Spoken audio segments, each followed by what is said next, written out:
دو چیزیں اور بھی میں نے ریکارڈ کروانی ہیں۔ ایک تو آپ سب کو معلوم ہے کہ جب پنجاب اسمبلی میں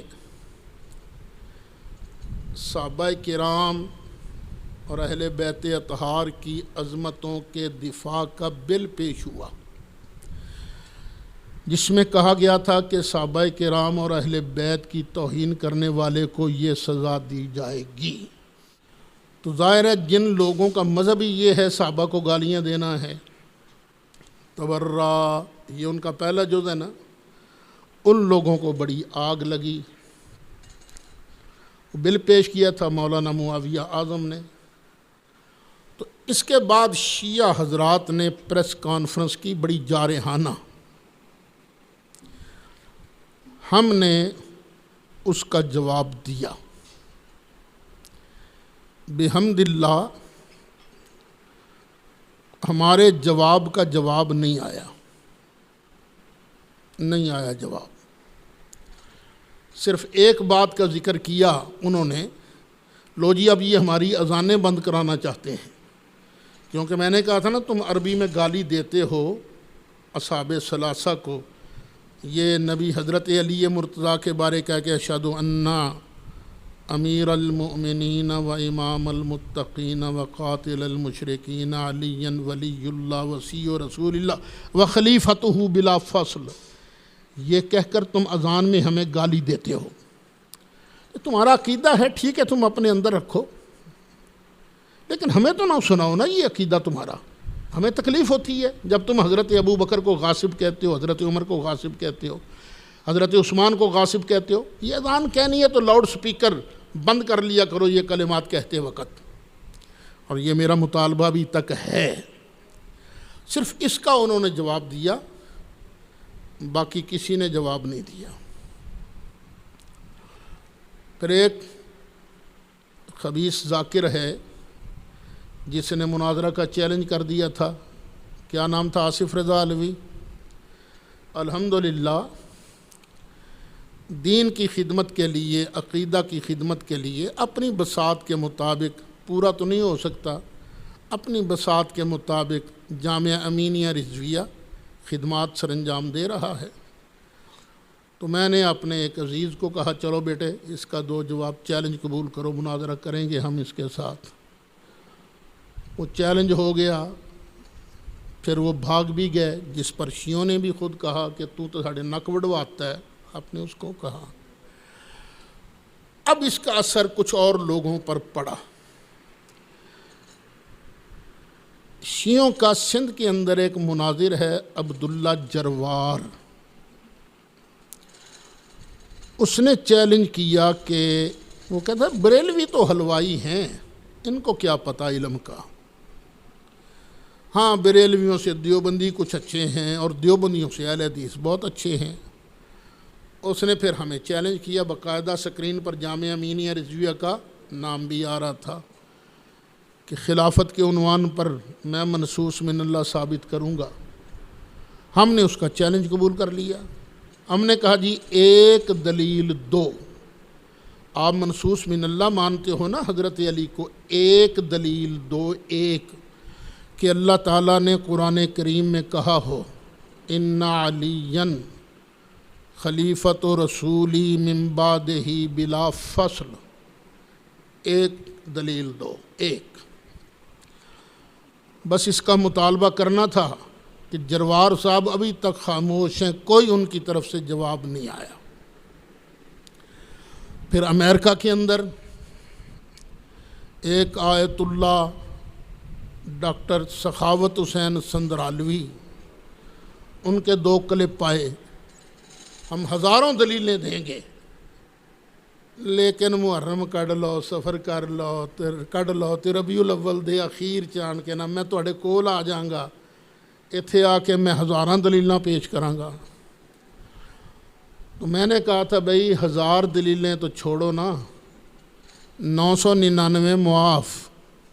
آپ کا دعویٰ ہے منصوص من اللہ کا کہ 12 امام منصوص من اللہ ہیں، ترتیب سے شروع ہو جاؤ کہ اللہ نے کہا ہو پہلا منصوص من اللہ خلیفہ بلا فصل علی ہے، دوسرا حسن ہے، تیسرا حسین ہے، اسی طرح 12 تک آ جاؤ، اور پھر یہ بھی بتانا ہے کہ جب یہ 12 امام ختم ہو جائیں گے تو پھر امت کیسے اپنا نظام حکومت چلائے گی۔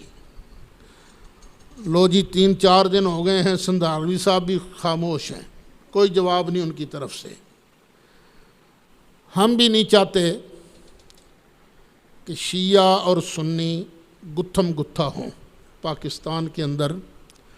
ملک کے حالات ایسے نہیں کہ خانہ جنگی شروع ہو جائے، حالات ایسے نہیں ہیں، لیکن ظاہر ہے ہمیں صحابہ کرام کی عظمت جو ہے، اہل بیت اطہار کی عظمت ہر چیز سے زیادہ پیاری ہے۔ یہ ہماری جان جو ہے، اگر صحابہ کرام کے ناموس پر، اہل بیت کرام کے ناموس پر، سرکار کی عظمت پر قربان ہو جائیں، ہم اسے اپنی زندگی کا معراج سمجھتے ہیں۔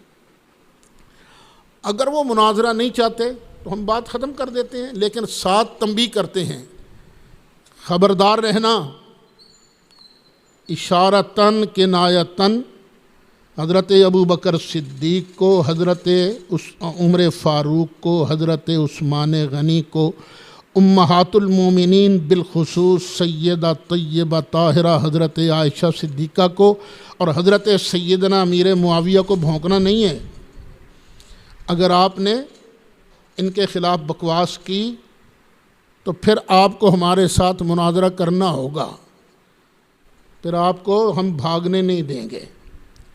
ویسے بھی میں عام لوگوں کو سمجھانے کے لیے عرض کرتا ہوں، یہ یار تم نے کیا اصول نکالا ہے کہ خلیفہ جو ہے منصوص من اللہ ہوگا؟ او بیٹے، منصوص من اللہ نبی ہوتا ہے، نبی۔ کیا یہ نظام کائنات جو ہے صرف نبی کریم علیہ السلام کے بعد ایک بندے تک چلنا تھا، 2 تک چلنا تھا، 12 تک چلنا تھا؟ پھر نظام سلطنت کسی اور نے نہیں چلانا تھا کہ اللہ نے اعلان کر دیا جی پہلے 12 منصوص من اللہ خلیفہ یہ ہیں، پھر نام لے دیے ان کے؟ اوہ اللہ تعالیٰ نے ایسا طریقہ وضع فرما دیا، بھائی اس طریقے کے مطابق تم اپنے امام کا انتخاب کرو گے۔ وہ طریقہ کیا ہے؟ امرہم شورا بینہم، آپس میں مشورہ کر لیا کرو، ووٹنگ کر کے تم اپنے خلیفے کا انتخاب کر لو، اللہ اللہ اور خیر صلی اللہ۔ تو حضرت ابو بکر صدیق رضی اللہ عنہ کی 2 حیثیتیں ہیں، ایک وہ ہیں سرکار کے سیاسی خلیفہ، لیکن سیاسی خلافت کا انتخاب کس نے کیا ہے؟ امت نے۔ اور ایک ہیں حضرت ابو بکر صدیق نبی کریم علیہ السلام کے روحانی خلیفہ۔ یہ جو بعض لوگوں نے تقسیم کی ہے نا، ہم اس تقسیم کو قبول نہیں کرتے، کیونکہ بغیر دلیل کے آپ نے تقسیم کی ہے کہ سرکار کے روحانی خلیفہ حضرت علی مرتضیٰ ہیں اور سیاسی خلیفہ حضرت ابو بکر صدیق ہیں۔ یہ بالکل بے دلیل بات ہے۔ دلیل یہ ہے، آج بھی جب کوئی پیر دنیا سے جاتا ہے، اپنا لوٹا مسلح جس کو دے کر جاتا ہے نا، وہی روحانی جانشین ہوتا ہے۔ تو نبی کریم علیہ السلام نے اس دنیا سے پردہ فرماتے ہوئے اپنا مسلح کس کے سپرد کیا تھا؟ حضرت ابو بکر صدیق کے سپرد کیا تھا۔ تو روحانی خلیفہ جو نبی کریم علیہ السلام نے بنائے ہیں وہ ابو بکر صدیق ہیں، اور جو سیاسی خلیفہ ہیں یہ امت نے بنائے ہیں، وَأَمْرُهُمْ شُورَى بَيْنَهُمْ۔ اور خود مولا علی کا فرمان ہے، إِنَّمَا الشُّورَى لِلْمُهَاجِرِينَ وَالْأَنصَارِ، شورا کا حق جو ہے صرف مہاجرین و انصار کے پاس ہے۔ امید ہے شیعہ حضرات میری ان باتوں کو ٹھنڈے دل سے سوچیں گے اور ان ذاکروں کے منہ میں لگام ڈالیں گے، کیونکہ بک بک ایک آدھ ذاکر کرتا ہے، بھگتنی پھر سب کو پڑتی ہے۔ پھر سب کہتے ہیں آئے ساڈا تے ککھ نہیں رہا، ساڈا تے بیڑا ہی غرق کراتا فلانے نے۔ تو خود سوچ لیجئے گا، ساڈا جنازہ کڑھا دیتا ہے، پھر اس طرح کی باتیں تو کیوں ہونے دیتے ہو؟ تمہارا اپنا مذہب ہے، اپنے مذہب پر عمل کرو، لیکن مہربانی کرو اپنے مذہب میں نہ تبدیلی لاؤ، یہ صحابہ کرام کو گالیاں دینا جو تمہارا مذہب ہے نا، تو پھر ظاہر ہے ہم اہل بیت کو تو کچھ نہیں کہیں گے، جو صحابہ کرام کو گالیاں دیتے ہیں پھر ان کے خلاف ری ایکشن شروع ہو سکتا ہے۔ یہ جو محبت ہوتی ہے نا، محبت کسی کے بارے میں، یہ پھر چین سے نہیں بیٹھنے دیتی۔ تمہیں کیا پتہ لوگوں کو سرکار ابو بکر صدیق سے کتنی محبت ہے، تمہیں کیا پتہ حضرت عمر فاروق سے کتنی محبت ہے، تمہیں کیا پتہ حضرت عثمان غنی سے کتنی محبت ہے لوگوں کو، ام المومنین سیدہ طیبہ طاہرہ حضرت عائشہ صدیقہ سے کتنی محبت ہے لوگوں کو۔ اس لیے رہنے دو، ملک میں امن و امان قائم رہنے دو۔ یہ تو گفتگو ہو گئی شیعہ حضرات کے بارے میں۔ وہ آج بھی اگر دلیل دے دیتے ہیں فیس بک پر تو ہم فیس بک پر اس کا جواب دیں گے، اور اگر وہ مناظرہ کے لیے جامعہ مینیہ ربیع الاول میں آنا چاہتے ہیں تو اس وقت آ جائیں، ہم پھر بھی منتظر رہیں گے، زندگی رہی تو ان کی خدمت کریں گے انشاءاللہ۔